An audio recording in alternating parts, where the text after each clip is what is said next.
നിങ്ങളുടെ credit score improve ചെയ്യാനായിട്ട് ഒരു ചെറിയ ടിപ്പ് പറഞ്ഞിട്ട്, നിങ്ങൾ കാലങ്ങൾക്ക് മുമ്പ് ഉപയോഗിച്ചിരുന്ന ക്രെഡിറ്റ് കാർഡുകൾ ഏതെങ്കിലും ഉണ്ടെങ്കിൽ, അല്ലെങ്കിൽ ഏതെങ്കിലും ചെറിയ ലോണുകൾ ഉണ്ടെങ്കിൽ, അല്ലെങ്കിൽ നിങ്ങളുടെ ഏതെങ്കിലും അക്കൗണ്ടുകൾ ഉണ്ടെങ്കിൽ ഇതൊന്നും ക്ലോസ് ചെയ്യാതിരിക്കും. പുതിയ ക്രെഡിറ്റ് കാർഡ് ഓപ്പൺ ചെയ്ത് പഴയ ക്രെഡിറ്റ് കാർഡ് ക്ലോസ് ചെയ്യുകയാണെങ്കിൽ നിങ്ങളുടെ ക്രെഡിറ്റ് സ്കോർ ഹിസ്റ്ററി റെഡ്യൂസ് ആവും.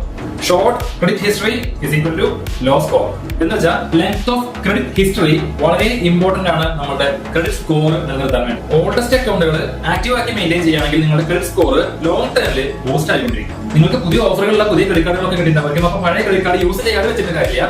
ആ ക്രെഡിറ്റ് കാർഡിൽ ചെറിയ 1-2 ട്രാൻസാക്ഷൻസ് നടത്തുക, അത് ടൈമിലി പേയ്മെന്റ് നടത്താം. അങ്ങനെ ടൈമിലി പേയ്മെന്റ് നടത്താൻ വേണ്ടി നിങ്ങൾക്ക് വേണമെങ്കിൽ ആ കാർഡ് ഓട്ടോ പേ ആക്കി സെറ്റ് ചെയ്യാം. പഴയ അക്കൗണ്ടുകൾ ചെറിയ നോമിനൽ ഫീസ് ലാഭം കിട്ടുമെന്ന് കരുതിയിട്ട് ക്ലോസ് ചെയ്ത് മിണ്ടാതിരിക്കുകയല്ല വേണ്ടത്. നമുക്ക് ലോങ് ടൈമിൽ ക്രെഡിറ്റ് സ്കോർ നാച്ചുറൽ ആയിട്ട് ബൂസ്റ്റ് ചെയ്യാണ് വേണ്ടത്. അപ്പൊ ഇങ്ങനെ പഴയ അക്കൗണ്ടുകൾ മെയിൻറ്റെയിൻ ചെയ്യുക, ചെറിയ തോതിൽ ട്രാൻസാക്ഷൻസ് നടത്തുക. അങ്ങനെയെങ്കിൽ നമ്മുടെ ക്രെഡിറ്റ് സ്കോർ നാച്ചുറൽ ആയിട്ട് ബൂസ്റ്റ് ആയിരിക്കും. ക്രെഡിറ്റ് സ്കോർ ബൂസ്റ്റ് ചെയ്യാൻ പുതിയ ടിപ്പുകൾ വേണം.